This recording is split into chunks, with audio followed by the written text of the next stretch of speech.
জাতীয় থেকে আন্তর্জাতিক প্রান্তিক জনপদ থেকে নগর চারপাশে ঠিক কী ঘটছে এই মুহূর্তে তা নিয়ে আমাদের আয়োজন এখন চারদিক। সঙ্গে আছে আমি তৌহিদুল তারেক।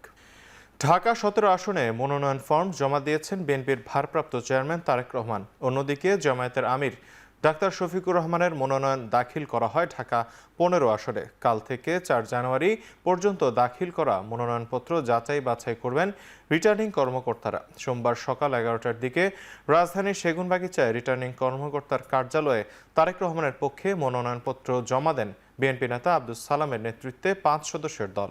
একই কার্যালয়ে সশরীরে হাজির হয়ে ঢাকা ১৪ আসনের মনোনয়নপত্র জমা দেন জামায়াতের প্রার্থী ব্যারিস্টার আরমান। অন্যদিকে আগারগাঁওয়ে ঢাকার আরেকটি রিটার্নিং কর্মকর্তার কার্যালয়ে ঢাকা ১৫ আসনে মনোনয়নপত্র দাখিল করা হয় জামায়াতের ইসলামের আমির ডাক্তার শফিকুর রহমানের পক্ষ থেকে। একই আসন থেকে মনোনয়নপত্র জমা দেন বিএনপির প্রার্থী শফিকুল ইসলাম খান মিল্টন। এছাড়াও ঢাকার ২ রিটার্নিং কর্মকর্তার কার্যালয়ে ঢাকার ২০টি আসনে মনোনয়নপত্র জমা দেন বিএনপি, জামায়াত, এনসিপি সহ বিভিন্ন রাজনৈতিক দল ও স্বতন্ত্র প্রার্থীরা। আমরা বিশ্বাস করি যে এই নির্বাচনী এলাকা থেকে বিপুল ভোটে, জনগণের ভোটে তিনি দল মত নির্বিশেষে সকলের ভোটে তিনি নির্বাচিত হয়ে দেশ যে একটা সংকটের মধ্যে পড়ে আছে এই সংকট থেকে উত্তরণ ঘটনাতে উনি সচেষ্ট হবেন। সবার জন্য বাংলাদেশ, ঐক্যবদ্ধ বাংলাদেশ গড়ার জন্য ডাক্তার শফিকুর রহমানের স্বপ্ন, আমরা সে লক্ষ্যে কাজ করে যাব। আপনার সহযোগিতা করবেন। 10 দলের সাথে আরেকটি দলও আমাদের সাথে নির্বাচনী সমঝোতা আসছে, শীঘ্রই আপনার সে নাম আমরা জানাবো। আমি মনে করি আজ আমরা সবকিছু অতিক্রম করে আগামী 12ই ফেব্রুয়ারি আমরা বাংলাদেশের গণতান্ত্রিক অভিযাত্রার জন্য আমরা একটা মাইল ফলক আমরা তৈরি করতে পারবো। দেশের প্রত্যেকটা জায়গায় চ্যালেঞ্জের জায়গা, তো আমরা তো সেই চ্যালেঞ্জ মোকাবেলা করবার জন্যই এর আগে রাজপথে ছিলাম, এখন আমরা আপনার নির্বাচনের পথে আছি। চ্যালেঞ্জ মোকাবেলা করাটাই আমাদের দায়িত্ব, সেটা আমরা আমাদের জায়গা থেকে পুরোপুরিভাবে করতে চেষ্টা করছি। আমরা দুর্নীতি এবং ভারতীয় আধিপত্যবাদ এবং আজাদি স্লোগান নিয়ে ইনশাল্লাহ মাঠে থাকব, যাতে আমরা বাংলাদেশের মধ্যে ঢাকা আটকে সবচেয়ে সেফেস্ট এবং সিকিউর একটি প্লেস বানাতে পারি। সে যাত্রা আমাদের অব্যাহত থাকবে। রাজধানীর বাইরেও সারা দেশে উৎসব মুখর পরিবেশে শেষ দিনের মতো মনোনয়নপত্র জমা দিয়েছেন বিভিন্ন রাজনৈতিক দলের প্রার্থীরা। সোমবার সকাল থেকেই শীত উপেক্ষা করে রিটার্নিং কর্মকর্তার কার্যালয়গুলোতে ভিড় করেন প্রার্থী ও সমর্থকরা। ঠাকুরগাঁও ১ আসনে সশরীরে মনোনয়নপত্র জমা দেন বিএনপির মহাসচিব মির্জা ফখরুল ইসলাম আলমগীর। এ সময় তিনি বলেন, দীর্ঘদিন পর দেশের জনগণ ভোটাধিকার প্রয়োগের সুযোগ পেতে যাচ্ছে। চট্টগ্রাম ১১ আসনে মনোনয়ন ফর্ম জমা দেন বিএনপির স্থায়ী কমিটির আরেক সদস্য আমির খসরু মাহমুদ চৌধুরী। এদিকে খুলনা ৫ আসন থেকে জামায়াতের প্রার্থী ও দলের সেক্রেটারি জেনারেল মিয়া গোলাম পরোয়ার মনোনয়ন জমা দিয়ে বলেন, নির্বাচন ঘিরে আইনশৃঙ্খলা পরিস্থিতি এখনও আশঙ্কাজনক। একই সঙ্গে খুলনা ১ ও রাজশাহী ১ আসন থেকেও জামায়াতের প্রার্থীরা মনোনয়ন দাখিল করেন। ফেনী ১ ও বগুড়া ৭ আসনে বিএনপি চেয়ারপারসন বেগম খালেদা জিয়ার পক্ষে মনোনয়নপত্র জমা দেওয়া হয়।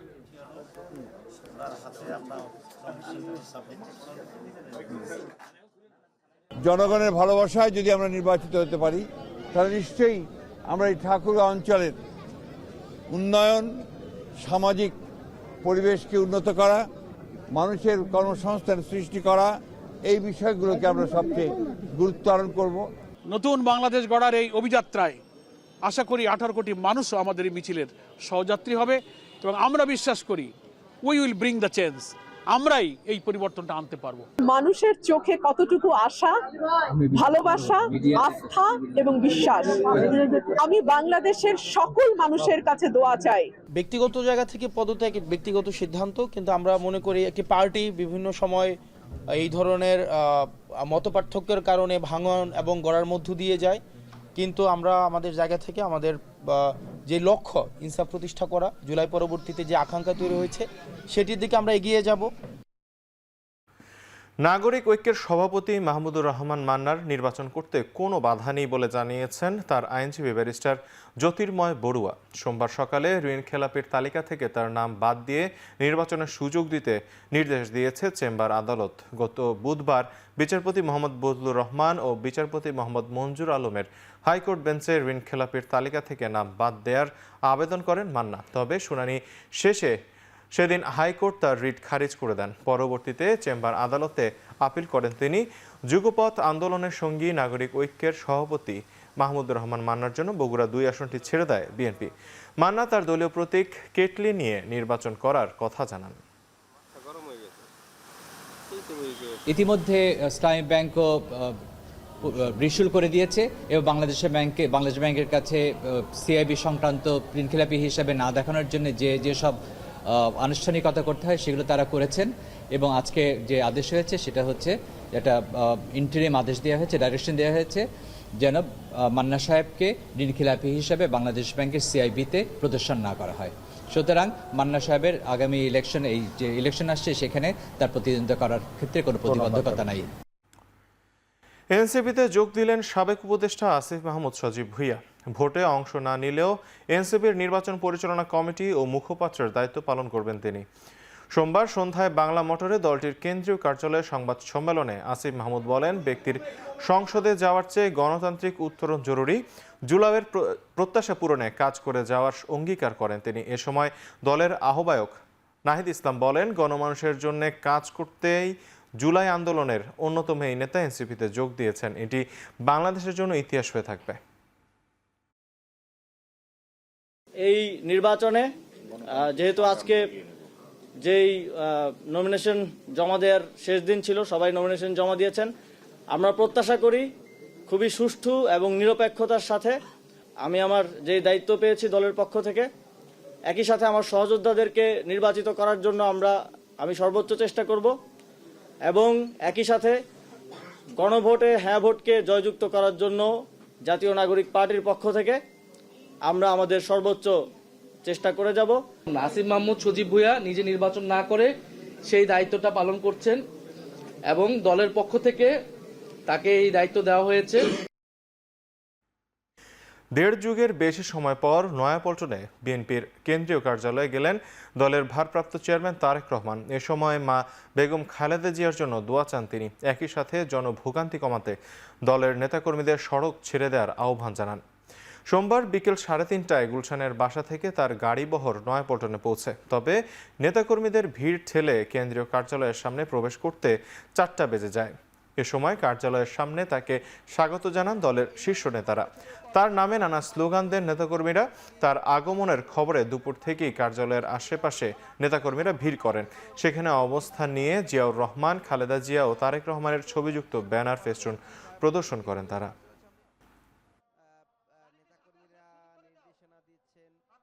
তারেক রহমান ইতিমধ্যেই যেটি বলছিলাম নয়াপল্টনের কেন্দ্রীয় কার্যালয় আছে, অর্থাৎ যেটি আমরা যদি এখন এই রাস্তাটা বন্ধ করে রাখি তাহলে সাধারণ মানুষের চলাফেরার অসুবিধা হবে। যেহেতু আমাদের আজকে এখানে কোনো কর্মসূচি নেই, সেই জন্য আমরা চেষ্টা করি যত দ্রুত সম্ভব রাস্তাটাকে খুলে দেওয়ার জন্য, যাতে সাধারণ মানুষ চলাফেরা করতে পারে স্বাভাবিকভাবে। ইনশাল্লাহ আপনাদের সাথে কর্মসূচি যখন দিব, ইনশাল্লাহ আপনাদের সামনে তখন বক্তব্য রাখবো।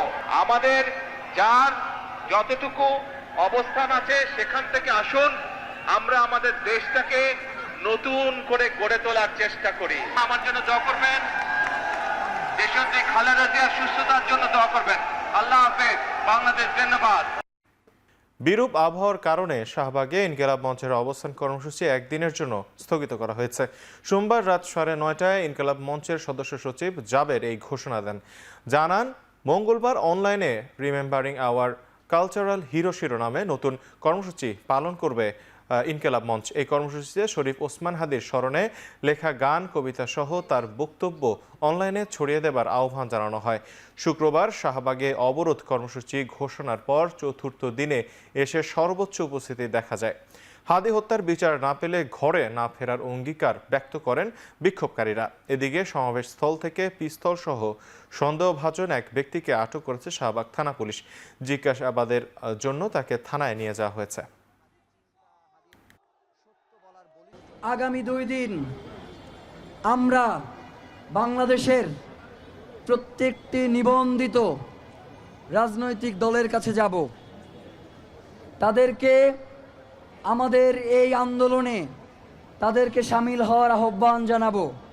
আগামীকাল আপনারা স্যালুটিং আওয়ার কালচারাল হিরো এই শিরোনামে সোশ্যাল মিডিয়া সহ যত মাধ্যম রয়েছে সবগুলোতে আপনারা যারা ধরেন একটা নজরুল সঙ্গীত গাবেন, ওখানে ওসমান হাদিকে উৎসর্গ করে নজরুল সঙ্গীতটা পোস্ট করবেন।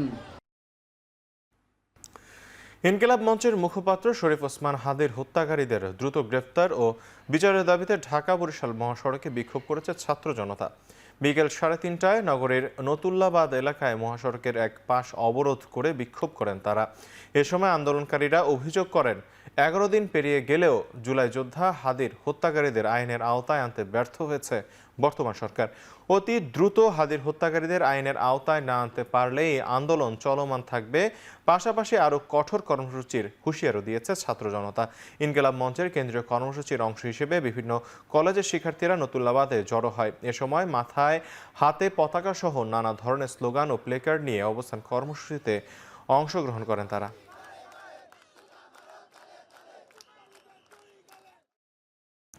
অপরাধীরা যাতে সীমান্ত দিয়ে পার না হতে পারে সেজন্য স্পর্শকাতর এলাকাগুলোতে কঠোর নজরদারি রাখতে বিজিবিকে নির্দেশ দিয়েছেন স্বরাষ্ট্র উপদেষ্টা জাহাঙ্গীর আলম চৌধুরী। বিজিবি দিবস 2025 উপলক্ষে কাজের স্বীকৃতি প্রদান অনুষ্ঠানে তিনি কথা বলেন। এর আগে বর্ডারে চোরাচালান ও মাদক নিয়ন্ত্রণে ভূমিকা রাখার জন্য 28 জনকে বর্ডার গার্ড বাংলাদেশ পদক, রাষ্ট্রপতি বর্ডার গার্ড পদক সহ বিভিন্ন পদকে ভূষিত করা হয়। পদক প্রদান শেষে স্বরাষ্ট্র উপদেষ্টা বিজেপির খেতাবপ্রাপ্ত বীর মুক্তিযোদ্ধা ও তাদের পরিবারবর্গকে সংবর্ধনা ও উপহার সামগ্রী প্রদান করেন। পরে বক্তব্যে জাতীয় সংসদ নির্বাচনকে অবাধ, সুষ্ঠু ও নিরপেক্ষ করতে বিজেপি সদস্যদের সহায়তা চান স্বরাষ্ট্র উপদেষ্টা। বলেন, ফ্যাসিস্টরা নির্বাচনে বাধা দিতে চেষ্টা করলেও নির্বাচন নিয়ে শঙ্কা নেই, তবে সীমান্ত দিয়ে দেশে অস্ত্র ঢুকছে। জাতীয় নির্বাচনের জন্য সব ধরনের প্রস্তুতি স্বরাষ্ট্র মন্ত্রণালয় নিচ্ছে। 2-4টা যে অস্ত্রতে ঢুকতেছে না তা না, এবং ঢুকতেছে এবং এগুলি কিন্তু ধরা হচ্ছে। নির্বাচনে এখন কোনো শঙ্কা নাই। ফ্যাসিস্ট যারা আছে তারা তো সবসময় এইটা বাধা দেওয়ার চেষ্টা করবে, কিন্তু আপনাদের সবার সহযোগিতায় যদি থাকে নির্বাচন সুষ্ঠু, শান্তিপূর্ণ এবং উৎসব মুখর হবে এবং সবার কাছে এটা গ্রহণযোগ্য হবে। এরকম একটা নির্বাচনই এই সরকারের দেওয়ার ইচ্ছা এবং এটা তারা বাস্তবায়ন করবে। জুলাই গণ অভ্যুত্থানের প্রথম শহীদ রংপুরের বেগম রোকেয়া বিশ্ববিদ্যালয়ের শিক্ষার্থী আবু সাইদ হত্যাকাণ্ডে মানবতাবিরোধী অপরাধের মামলায় তৃতীয় দিনের মতো সাক্ষ্য দিয়েছেন তদন্ত কর্মকর্তা রুহুল আমিন। পরবর্তী সাক্ষ্য গ্রহণের জন্য 6 জানুয়ারি দিন ঠিক করেছেন আন্তর্জাতিক অপরাধ ট্রাইব্যুনাল। 25তম সাক্ষী হিসেবে তদন্ত কর্মকর্তা রুহুল আমিন মামলার 30 আসামির বিরুদ্ধে অপরাধের বিবরণ উপস্থাপন শেষ করেন। জবানবন্দি শেষ হওয়ার পর তাকে জেরা করেন গ্রেপ্তারকৃত ও পলাতক আসামিদের আইনজীবীরা। এদিকে আন্তর্জাতিক অপরাধ ট্রাইব্যুনাল 2কে রাষ্ট্রপক্ষ জানিয়েছেন, জুলাই আন্দোলনে মানবতাবিরোধী অপরাধের মামলায় কার্যক্রম নিষিদ্ধ আওয়ামী লীগের সাধারণ সম্পাদক ওবায়দুল কাদের সহ 7 অভিযুক্তকে গ্রেপ্তার করতে পারেনি আইনশৃঙ্খলা বাহিনী।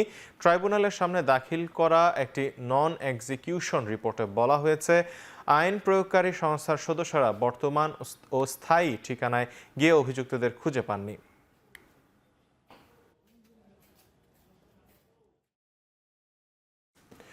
শহীদ মানসুর থেকে বিপ্লবী ওসমান হাদি সব হত্যাকাণ্ডের বিচার নিশ্চিতের দাবি জানিয়েছেন ডাকসুর ভিপি সাদিক কায়েম। বলেন, ফেসিবাদী শাসনের 16 বছরে ইসলামী ছাত্র শিবিরের ওপর যে জুলুম ও নিপীড়ন চালানো হয়েছে তা আর কোনো ছাত্র সংগঠনের ওপর চালানো হয়নি। সোমবার শাহবাগে মার্চ ফর ডেমোক্রেসিতে শাহাদাত বরণকারী মানসুর আহমেদের স্মরণ করা হয়। অনুষ্ঠানে সাদিক কায়েম বলেন, পাশের দেশগুলোর প্রেসক্রিপশনের কারণে 2013 সালের মার্চ ফর ডেমোক্রেসি থেকে চূড়ান্ত বিপ্লব আসেনি। তার অভিযোগ, দেশের সার্বভৌমত্ব ধ্বংসের উদ্দেশ্যে কালচারাল ফ্যাসিস্টরা শাহবাগ কায়েম করেছিল, যার উপর ভিত্তি করে ফ্যাসিবাদ কায়েম করে পতিত সরকার।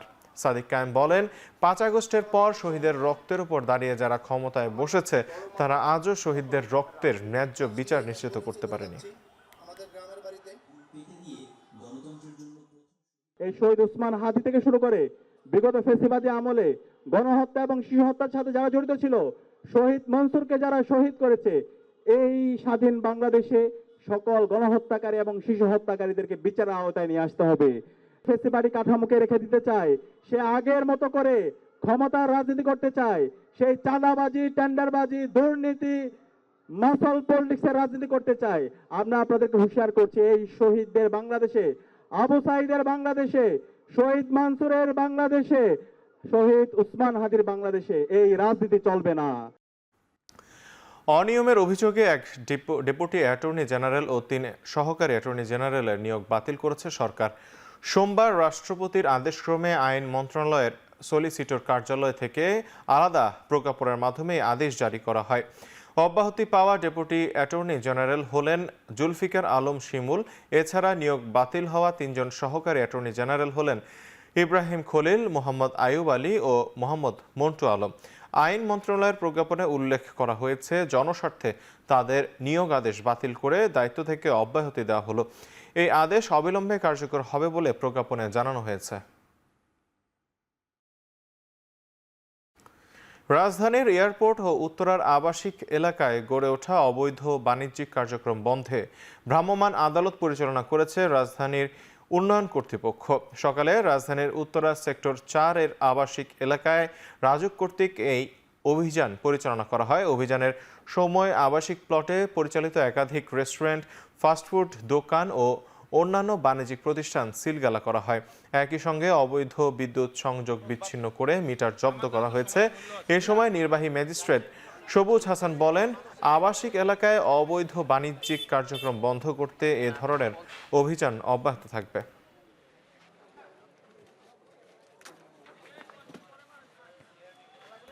চট্টগ্রাম বন্দরের বহির্নোঙরে যৌথ অভিযান চালিয়ে 5টি লাইটারেজ জাহাজকে জরিমানা করেছে বন্দর কর্তৃপক্ষ। বাজারে কৃত্রিম সংকট তৈরি করে নিত্যপণ্যের দাম বাড়ানোর অভিযোগে এই অভিযান চালানো হয়। এতে অংশ নেয় চট্টগ্রাম বন্দর কর্তৃপক্ষ ও কোস্টগার্ড।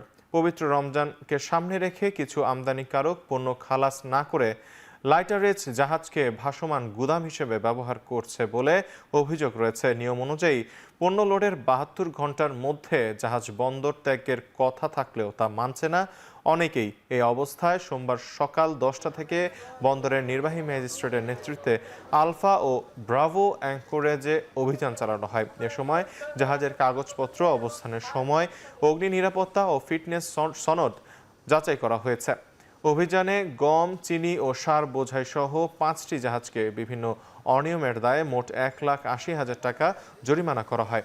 বন্দর কর্তৃপক্ষ জানায়, বাজার স্থিতিশীল রাখতে এ ধরনের অভিযান অব্যাহত থাকবে। 8টা জাহাজের মধ্যে 5টা জাহাজে আমরা বিভিন্ন ধরনের সমস্যা পেয়েছি। একটা জাহাজ ছিল যেটা 6 দিনের বেশি অবস্থান করছে, আর কিছু জাহাজের মধ্যে আমরা পেয়েছি পোর্ট ডিউজ তারা ক্লিয়ার করেনি, ফায়ার এক্সটিংগুইশারের মেয়াদ নেই। এই ধরনের বিভিন্ন কারণে আমরা 5টা জাহাজে 1,80,000 টাকা জরিমানা করেছি। আমাদের জাহাজটা ওভারলোডের কারণে আমাকে ধরা হয়েছে, আর আপনার একটু পায়ের পিঠের সমস্যা ছিল, এই জন্য নিয়ে আসছে আমাকে।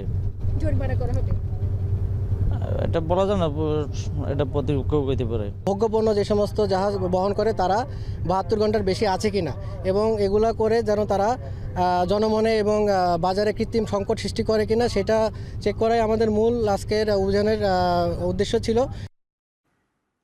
আগামী 1 জানুয়ারি থেকে ঢাকার পূর্বাচলে শুরু হচ্ছে আন্তর্জাতিক বাণিজ্য মেলা। মেলার উদ্বোধন করবেন প্রধান উপদেষ্টা ডক্টর মোহাম্মদ ইউনুস। সোমবার পূর্বাচলের বাংলাদেশ চায়না ফ্রেন্ডশিপ এক্সিবিশন সেন্টারে 30তম ঢাকা আন্তর্জাতিক বাণিজ্য মেলার উদ্বোধন উপলক্ষে সংবাদ সম্মেলনে বাণিজ্য সচিব এ তথ্য জানান। চলতি বছরে 11টি দেশের অংশগ্রহণে 324টি স্টল ও প্যাভিলিয়ন নিয়ে বাণিজ্য মেলার 30তম আসর সাজানো হয়েছে। ক্রেতা ও দর্শনার্থীদের সুবিধার্থে অনস্পট টিকিটের পাশাপাশি বিশেষ টিকিটের ব্যবস্থা রেখেছে আয়োজকরা।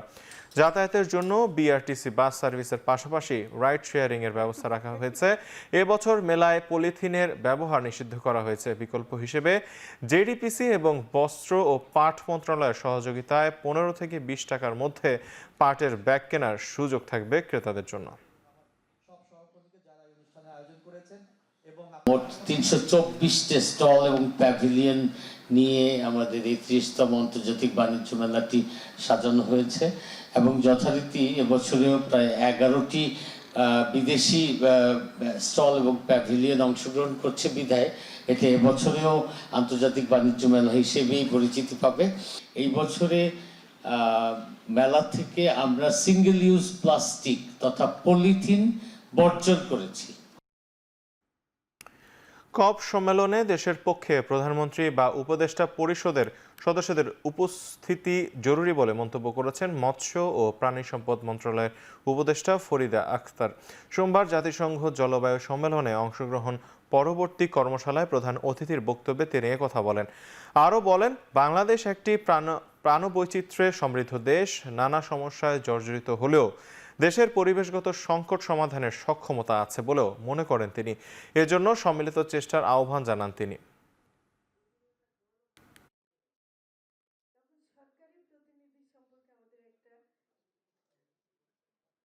বাংলাদেশে যেমন সমস্যায় আমরা জর্জরিত, একই সাথে সমাধানেরও ক্ষেত্রগুলো আমাদের হাতে এখনো আছে। এই যে ধরেন কৃষিতে আমি বীজ রক্ষা করা, প্রাণ বৈচিত্র্য রক্ষা করা, আমাদের সবকিছু আমরা যদি মিলে করতে পারি, দেখা যাবে যে আমরা যতখানি ক্ষতি হওয়ার কথা ছিল তার থেকে হয়তো রক্ষা করতে পারছি। সিরাজগঞ্জে প্রকাশ্যে কলেজ ছাত্র আব্দুর রহমান রিয়াদকে কুপিয়ে হত্যার ঘটনায় মামলা করেছে পরিবার। 11 জনের নাম উল্লেখ সহ অজ্ঞাত আরও 20 জন থেকে 25 জনকে আসামি করা হয়েছে। এই ঘটনায় এখন পর্যন্ত 3 জন আটক। সিসিটিভি ফুটেজে দেখা যায় শহরের চৌরাস্তা মোড়ে একটি সিএনজি অটোরিকশা বসেছিলেন কলেজ শিক্ষার্থী রিয়াদ। এ সময় কয়েকজন দুর্বৃত্ত দেশীয় অস্ত্র নিয়ে রিয়াদের ওপর হামলা চালায়। হামলার পর দুর্বৃত্তরা সেখান থেকে পালিয়ে যায়। পরে গুরুতর আহত অবস্থায় স্থানীয়রা রিয়াদকে শহীদ এম মনসুর আলী মেডিকেল কলেজ হাসপাতালে নিয়ে যায়। পরে রাতে চিকিৎসাধীন অবস্থায় তার মৃত্যু হয়। নিহতের মরদেহ ময়নাতদন্ত শেষে পরিবারের কাছে হস্তান্তর করা হয়েছে। আর আটককৃতদের জিজ্ঞাসাবাদ চলছে বলে জানিয়েছে পুলিশ। বাসায় ছিলাম না তো, আমি ওই যে বাইরে ওষুধ কোম্পানির চাকরি করি, ওখানে ওই ছেলে করে পড়াশোনা করার লাগে আমি এই জন্য গেছি। না না, আমার ছেলের সাথে কারো দ্বন্দ্ব নাই। আমি এখানে তো জানি না, প্রাইভেট পড়তে যাই, ওখানে কি হয়েছে আমি তো জানি না। ও ডর বন্ধু কে কিভাবে মারলো, কি জন্য মারলো আমিও বুঝতেছি না। উপযুক্ত বিচার হোক, এটা সবাই চাবে। হ্যাঁ, যাতে এরকম আমার ছেলে আল্লাহ নিয়ে গেছে, আমাদের কোল খালি হইল, এমন বিচার হওয়া দরকার যে আর কারো কোল খালি না হয়। ভোলায় ছাত্রদল নেতা সিফাত হত্যার আসামিদের গ্রেপ্তারের দাবিতে বিএনপির বিক্ষোভ মিছিল ঘিরে সহিংসতার ঘটনা ঘটেছে। মিছিল চলাকালে বাংলাদেশ জাতীয় পার্টি বিজেপির অফিসে ককটেল বিস্ফোরণ ও ভাঙচুরের ঘটনা ঘটে। এতে পুলিশ সহ অন্তত 10 জন আহত হন। সোমবার বিকেলে ভোলা জেলা বিএনপির কার্যালয় থেকে মিছিলটি বের হয়। শহরের বাংলা স্কুল মোড় ঘুরে নতুন বাজার এলাকায় পৌঁছলে পরিস্থিতি উত্তপ্ত হয়ে ওঠে। এ সময় একাধিক ককটেল বিস্ফোরণ ঘটে এবং বিজেপির অফিসে ভাঙচুর করা হয়। পরে পুলিশ অতিরিক্ত ফোর্স মোতায়েন করে ফাঁকা গুলি ছুড়ে পরিস্থিতি নিয়ন্ত্রণে আনে। এদিকে ঘটনার জন্য বিএনপিকে দায়ী করেছে বিজেপি। দলটির সাংগঠনিক সম্পাদক অ্যাডভোকেট মনিরুল ইসলাম অভিযোগ করেন, বিএনপির উচ্ছৃঙ্খল নেতাকর্মীরাই হামলা চালিয়েছে। তবে বিএনপির পক্ষ থেকে দাবি করা হয়েছে তাদের শান্তিপূর্ণ মিছিল লক্ষ্য করে বিজেপি অফিস থেকেই ককটেল নিক্ষেপ করা হয়। এতে নেতাকর্মীদের মধ্যে উত্তেজনা সৃষ্টি হয়। ভোলা সদর মডেল থানার ওসি মনিরুজ্জামান জানান, ঘটনায় বিএনপির একাংশ জড়িত থাকতে পারে। অভিযোগ পেলে আইনগত ব্যবস্থা নেওয়া হবে। অন্যদিকে সহকারী রিটার্নিং কর্মকর্তা ও উপজেলা নির্বাহী কর্মকর্তা আরিফুজ্জামান বলেন, ঘটনাস্থল পরিদর্শন করা হচ্ছে, নির্বাচনী আচরণবিধি লঙ্ঘিত হলে ব্যবস্থা নেওয়া হবে।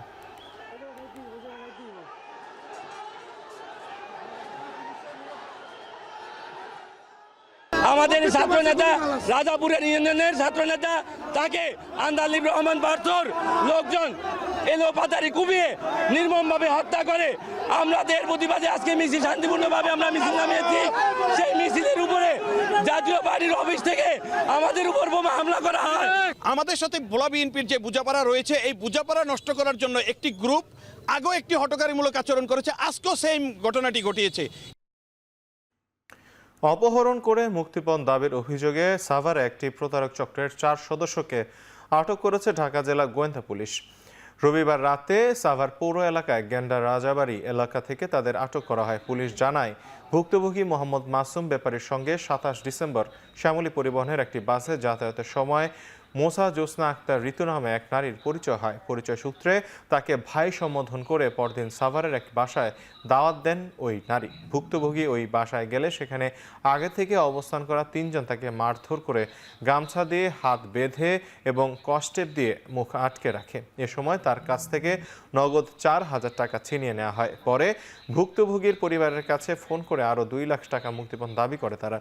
খবর পেয়ে ঢাকা জেলার ডিবি পুলিশের একটি দল অভিযান চালিয়ে প্রায় 3 ঘন্টা পর ভুক্তভোগীকে উদ্ধার করে এবং ঘটনাস্থল থেকে 4 অভিযুক্তকে আটক করে। এই ঘটনায় ভুক্তভোগী সাভার থানায় একটি এজাহার দায়ের করেন।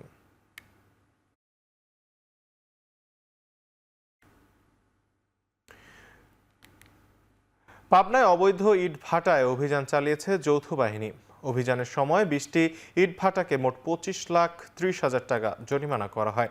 সোমবার জেলার ঈশ্বরদী উপজেলায় দিনব্যাপী এই অভিযানে নেতৃত্ব দেন পরিবেশ অধিদপ্তর রাজশাহী অঞ্চলের উপপরিচালক তাসমিনা হোসেন। সেনাবাহিনী, র্যাব, পুলিশ ও আনসার বাহিনী এতে অংশ নেয়। স্থানীয়রা জানায়, পাকুড়িয়া এলাকায় SBM ব্রিক্স নামে একটি অবৈধ ইটভাটা ভেঙে গুড়িয়ে দেওয়া হয়। অভিযানের এক পর্যায়ে নবীনগর এলাকায় কয়েকটি ইটভাটার শ্রমিক প্রতিরোধ গড়ে এবং দাদাপুর ঈশ্বরদী সড়ক অবরোধের চেষ্টা করে। পরে যৌথ বাহিনী পরিস্থিতি নিয়ন্ত্রণে এনে অবরোধ সরিয়ে দেয়। এরপর পুনরায় অভিযান শুরু হয়। পাশাপাশি অবৈধ ইটভাটা পরিচালনা না করার শর্তে ভাটা মালিকদের কাছ থেকে মুচলেকা আদায় করা হয়।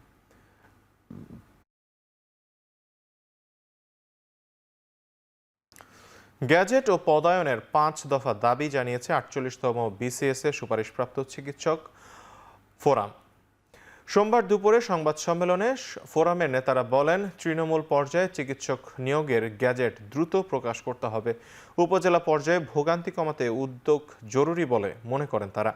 দেশে প্রায় 13,000 চিকিৎসকের পদ খালি রয়েছে বলে জানান সুপারিশপ্রাপ্ত চিকিৎসকরা। অভিযোগ করেন, দেশে 3,500 চিকিৎসক অলস অবস্থায় বসে আছেন।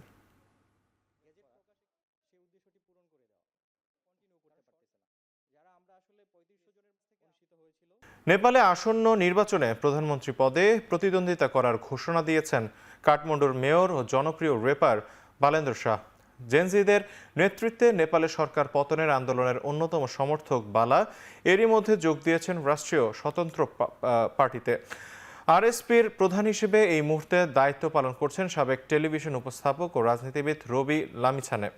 রাজনৈতিক বিশ্লেষকদের অনুমান, জনপ্রিয় এই দুই নেতা জোটবদ্ধ হওয়ায় চাপে পড়তে পারে 3 দশক ধরে দেশের রাজনীতিতে আধিপত্য বিস্তার করা দল কমিউনিস্ট পার্টি অফ নেপাল সহ অন্যান্য দলগুলো। রয়টার্স জানিয়েছে, রোববার এই দুই নেতার মধ্যে একটি সমঝোতা হয়েছে, যেখানে বলা হচ্ছে আগামী মার্চে নির্বাচনে জয়ী হয়ে RSP সরকার গঠন করলে প্রধানমন্ত্রীর পদ রেপার বালাকে ছেড়ে দেওয়া হবে।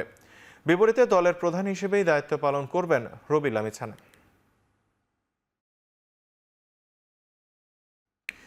যুদ্ধ বন্ধে রাশিয়া ইউক্রেন চুক্তির দ্বারপ্রান্তে দাবি করলেও কিছু সমস্যা অমীমাংসিত রয়ে গেছে বলে জানান মার্কিন প্রেসিডেন্ট ডোনাল্ড ট্রাম্প। ভূখণ্ড ছাড় দেওয়ার বিষয় নিয়ে জটিলতা কাটছে না শিগগিরই।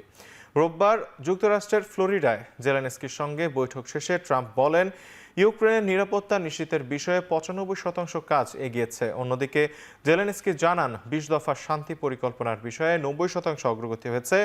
অমীমাংসিত বিষয়গুলো নিয়ে জানুয়ারিতে যুক্তরাষ্ট্র, ইউরোপ ও ইউক্রেনের উচ্চ পর্যায়ের প্রতিনিধিরা আলোচনায় বসবেন বলেও জানিয়েছেন ইউক্রেনের প্রেসিডেন্ট। এদিকে জেলেনস্কির সঙ্গে বৈঠকের আগে পুতিনের সঙ্গেও ফলপ্রসূ ফোনালাপের দাবি ট্রাম্পের। ক্রেমলিনও জানিয়েছে দুই নেতার মধ্যে দুর্দান্ত ফোনালাপের কথা।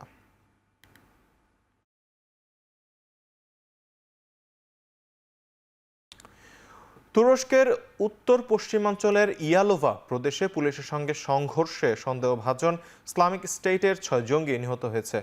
অন্যদিকে আহত হয়েছে 7 তুর্কি পুলিশ। ইস্তানবুলের দক্ষিণে মারমারা সাগর উপকূলে ইয়ালোভা শহরের কাছে IS-এর আস্তানায় অভিযান চালায় পুলিশ। এ সময় পুলিশের উপস্থিতি টের পেয়ে তাদের লক্ষ্য করে গুলি ছোড়ে দুর্বৃত্তরা। দুই পক্ষের মধ্যে ব্যাপক গোলাগুলি হয়। পরিস্থিতি নিয়ন্ত্রণে পার্শ্ববর্তী বুরসা প্রদেশ থেকে পুলিশের বিশেষ বাহিনীকে পাঠানো হয়েছে। গেল সপ্তাহে 115 জন সন্দেহভাজন ইসলামিক স্টেট সদস্যকে আটক করেছে বলে জানিয়েছে তুর্কি পুলিশ। প্রায় 1 দশক আগে জিহাদি গোষ্ঠীটিকে তুরস্কের বেসামরিক লক্ষ্যবস্তুতে ধারাবাহিক হামলার জন্য দায়ী করা হয়েছিল।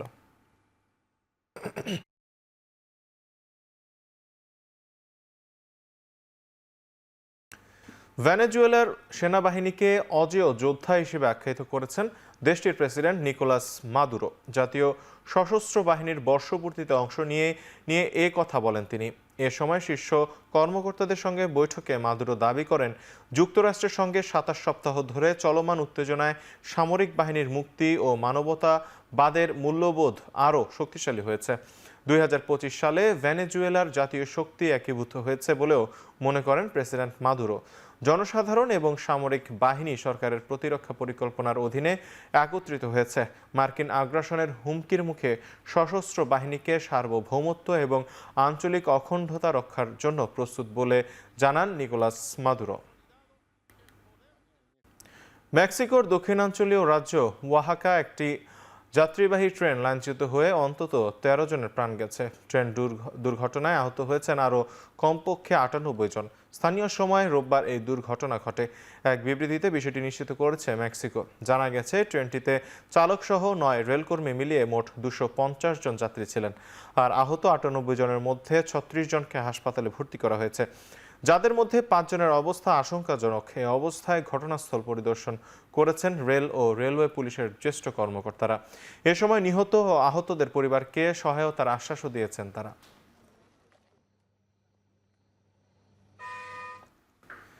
ইন্দোনেশিয়ার সুলাওয়েসি দ্বীপের একটি বৃদ্ধাশ্রমে অগ্নিকাণ্ডের ঘটনায় অন্তত 16 জন মারা গেছেন, দগ্ধ হয়েছেন আরও অন্তত 3 জন।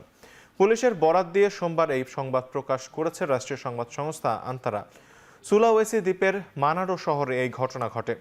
বৃদ্ধাশ্রমটিতে রোববার গভীর রাতে আগুন লাগার পর স্থানীয় বাসিন্দারা প্রথমে আগুন নেভানো ও উদ্ধার কাজে যোগ দেন। পরে আগুন নিয়ন্ত্রণে আনার কথা নিশ্চিত করেছেন দমকল বাহিনীর কর্মীরা। এখন জানাবো খেলার খবর। IL T20-তে খেলে দারুণ উচ্ছ্বসিত তাসকিন আহমেদ। বিদেশি লিগে বাংলাদেশের ক্রিকেটারদের অংশগ্রহণ দিন দিন বৃদ্ধি পাওয়াকে ইতিবাচক হিসেবে দেখছেন তিনি। বিশ্বকাপের আগে কাজে লাগাতে চান ফ্র্যাঞ্চাইজি লিগের অভিজ্ঞতা। এটা খুবই শকিং, কারণ to be honest Zakir sir সেই আন্ডার 15 থেকে আমার অনেক পছন্দের একজন কোচ, এবং শুধু আমার না, অনেক আমাদের লোকাল যতই ফাস্ট বোলাররা আছে সবাই আসলে খুবই পছন্দ করতেন, এবং স্যার ভালো মানুষ ছিলেন। আল্লাহ বেস্ট নসিব করুক। এটা একটা বিগ লস। ডিফারেন্ট কালচারের প্লেয়ারদের সাথে ড্রেসিং রুম শেয়ার, অনেক কিছু শেখার আছে এখানে। সবাই সবার এক্সপিরিয়েন্সটা শেয়ার করে, যেটা নিজের ক্রিকেটে উন্নতি করতে অনেক সহায়তা হবে। ফিজ যা শিখছে, আমি যা শিখলাম, রিশাদ যা শিখলো, এটা ইন ফিউচারে আমাদের বাংলাদেশ টিমেও ইম্প্যাক্ট পড়বে। কিছুটা হলেও 5% ইমপ্রুভমেন্ট আসবে এটা থেকে। সব ধরনের ক্রিকেট থেকে অবসরের ঘোষণা দিলেন নিউজিল্যান্ডের অলরাউন্ডার ডগ ব্রেসওয়েল। পাঁজরের ক্রমাগত চোটের কারণে এমন সিদ্ধান্ত এই 35 বছর বয়সী এই ক্রিকেটারের। শেষবার নিউজিল্যান্ডের জার্সি গায়ে মাঠে নামেন 2023 সালের টেস্ট ম্যাচে। চোটের কারণে এবার সেন্ট্রাল ডিস্ট্রিক্টসের হয়ে এই মৌসুমে খেলতেও পারেননি ব্রেসওয়েল। 2011 সালে 2023 সাল পর্যন্ত ব্রেসওয়েল 28 টেস্ট, 21 ওয়ানডে ও 20টি T20 ম্যাচ খেলেছেন। ব্রেসওয়েল 28 টেস্টে 74 উইকেট নেন 38.82 গড়ে, আর সাদা বলে 46টি উইকেট শিকার করেন এই অলরাউন্ডার ক্রিকেটার।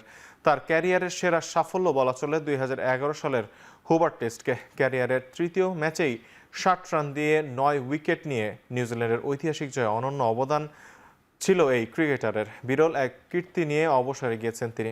নিউজিল্যান্ডের প্রথম শ্রেণীর ক্রিকেটে তার 4000-এর বেশি রান এবং 400-র বেশি উইকেট। 137টি প্রথম শ্রেণীর ম্যাচে ব্রেসওয়েল 437টি উইকেট নিয়েছেন এবং করেছেন 4505 রান, যে কীর্তি আছে কেবল অফ স্পিনার জিতান প্যাটেলের।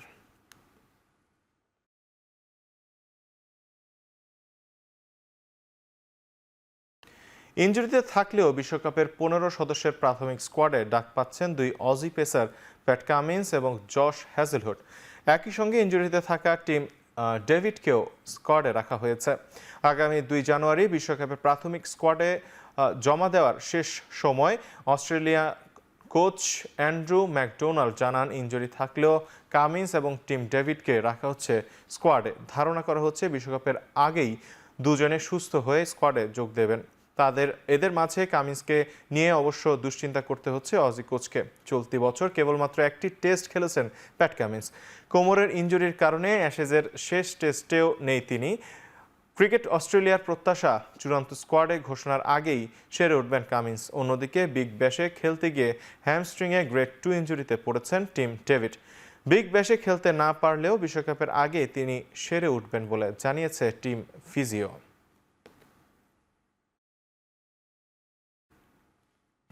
দেশের ক্রিকেটের উন্নয়নে নতুন এক ক্রিকেট লিগ চালুর কথা জানিয়েছে বাংলাদেশ ক্রিকেট বোর্ড।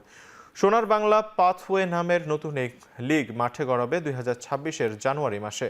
নতুন এই টুর্নামেন্টে 6 থেকে 8টি দল থাকার কথা জানিয়েছে বিসিবি। বিপিএল-এর চলমান আসরে দলে না থাকা ক্রিকেটারদের পাশাপাশি এতে থাকবেন ঢাকার প্রথম বিভাগ লিগ বর্জন করা ক্লাবগুলোর ক্রিকেটাররা। দল বাছাইয়ের সঙ্গে থাকবেন জাতীয় নির্বাচকরা। টুর্নামেন্টের দলগুলোর জন্য কোচ নির্ধারণের কাজটিও করবে বাংলাদেশ ক্রিকেট বোর্ড। রাজশাহী এবং বগুড়ার স্টেডিয়ামে হবে সবকটি ম্যাচ। পুরো আয়োজনের নেতৃত্বে থাকবেন বোর্ড পরিচালক ফারুক আহমেদ। নতুন এই টুর্নামেন্টের খেলোয়াড়দের বেতনের বিষয়টিও বিসিবি নিয়ন্ত্রণে থাকছে।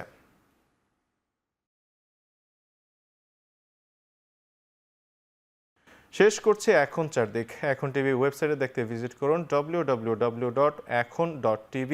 ফেসবুকে দেখতে ভিজিট করুন facebook.com/tv.ekhon এবং ইউটিউবে দেখতে ভিজিট করুন youtube.com/c/ekhon tv।